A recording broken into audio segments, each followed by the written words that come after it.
వక్ఫ్ board సవరణ బిల్లుపై కేంద్ర మంత్రి బండి సంజయ్ కీలక వ్యాఖ్యలు చేశారు. ఎవరడ్డొచ్చినా వక్ఫ్ బోర్డు బిల్లు ఆగదని స్పష్టం చేశారు. త్వరలోనే దానికి పార్లమెంట్ ఆమోదం తెలుపుతుందని జోష్యం చెప్పారు సంజయ్.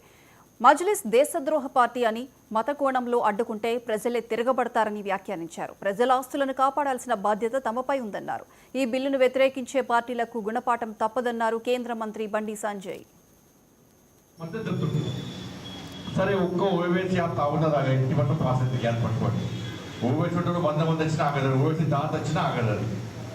కాబట్టి ఇవాళ జాతీయ భావాచారంగా ఉన్నటువంటి ఆర్గనైజేషన్ దేశ ద్రోహ ఆర్గనైజేషన్స్గా చిత్రీకరించడం, వక్ఫ్ బోర్డుకు వ్యతిరేకంగా మాట్లాడము, ఇది పక్కా దేశద్రోహం అవుతుంది. ఈ దేశంలో ఉన్న ప్రజల యొక్క ఆస్తిపాస్తులు కాపాడాల్సిన బాధ్యత భారతదేశ ప్రభుత్వం మీద ఉన్నది. ముఖ్యంగా నరేంద్ర మోడీ గారి మీద ఉంది కాబట్టి ఆయన గురుతర బాధ్యతగా భావించి వాటిని కాపాడే ప్రయత్నం చేస్తున్నాడు. ఇది ముస్లింలకు వ్యతిరేకమా, ఇది క్రైస్తవులకు వ్యతిరేకమా, ఇది హిందువులకు మద్దతు అనేది కాదు. దానివల్ల ఇబ్బందులు వస్తున్న